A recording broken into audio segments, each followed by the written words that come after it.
Hello and welcome to one of my least favourite sessions. At the moment I'm just selecting my turbo warm-up file, which I've just done now and just started. This is my little 10-minute warm-up routine. Just warms up the CompuTrainer resistance unit and also the tyre to make sure that all the power readings are accurate. I say this is one of my least favourite sessions. Of course this part is absolutely fine. I'm trundling along here at 175 watts, as you can see the green figures at the bottom left. But the actual session itself is a threshold training session where I'll be doing two 20-minute efforts at level 4, and in this particular session I'll be doing those at 290 watts, which for me is not comfortable. Anyway, we're just coming to the end of this 10-minute system warm-up. Finish that now, we save that file, and then I'm recalibrating the CompuTrainer once it's warmed up, and I'm now selecting the control file for this session. So we've started the session. You can see at the top there the little progress bar on the top left hand corner. And we're just coming up to the two little steps, the first one at 225 watts, the second at 250. That just lets my system know that there's some work on the way. Ahead of that you can see the two larger blocks, and they're the two 20-minute blocks at level 4, as I mentioned previously. In my case that's 290 watts. So we're just coming to the end of the 250 watt session. It's now dropped back, the load has dropped back to 175 watts. So we're just having a drink and getting ready for the more serious work, which starts in about 30 seconds. So it's just about to click up. It's now 290 watts, and I really find that sudden arrival of that resistance pretty uncomfortable.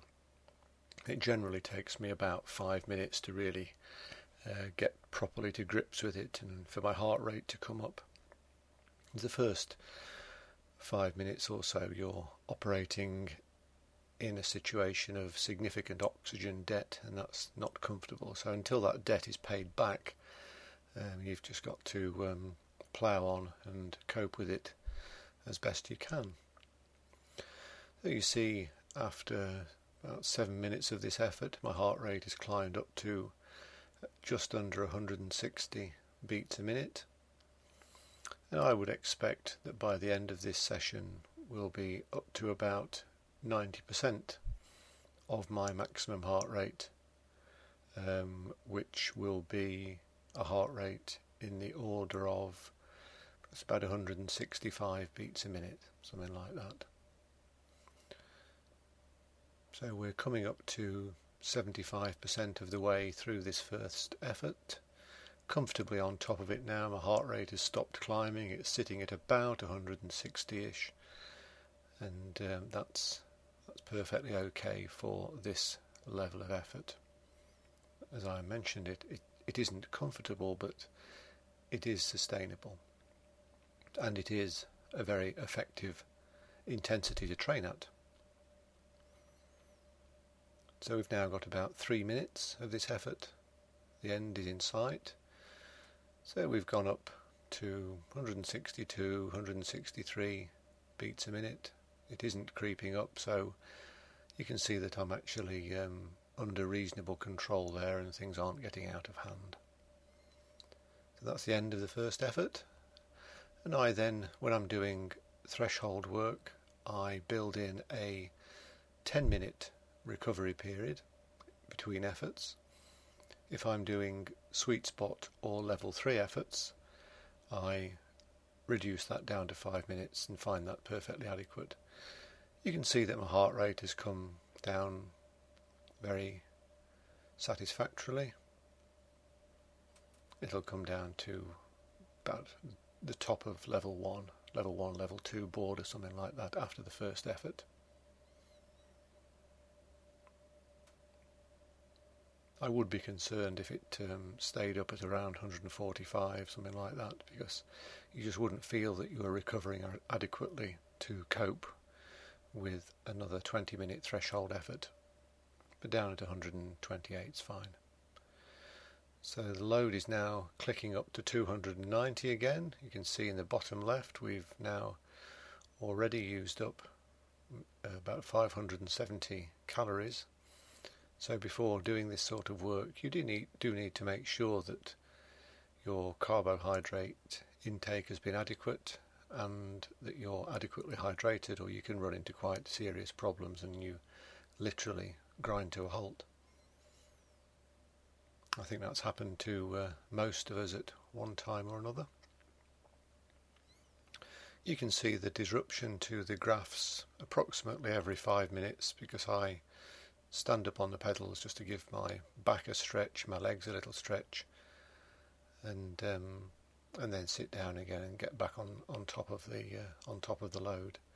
Because I'm doing these sessions in ergo trainer mode, even if I stand up and reduce the cadence, the actual load remains exactly the same, and therefore my power output has to remain the same in order to keep on top of it. You can see now that my heart rate is at 166, 165, 167, varying around there, which is where I would expect it to be coming towards the end of a threshold session. So we're still below 90% there. If it was going much above 90%, if I'd increased the resistance a lot or the load a lot, to try and test my limits, then I would back off, and there's just no point in grinding yourself into the ground. When you're doing this sort of training, it's just counterproductive and exhausts you for the next session.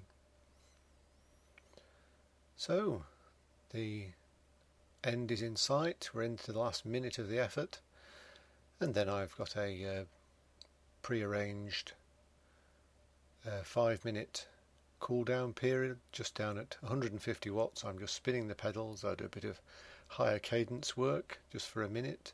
So I'm into that now. The cadence has gone up to about 110. I'll sit there for about a minute, very low load, and then it'll drop back again for the last minute. And we're now coming to the end of that session. We save that file, and that's that session completed.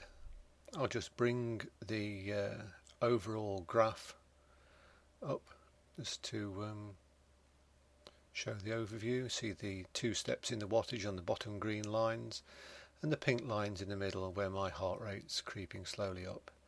And that's the session done.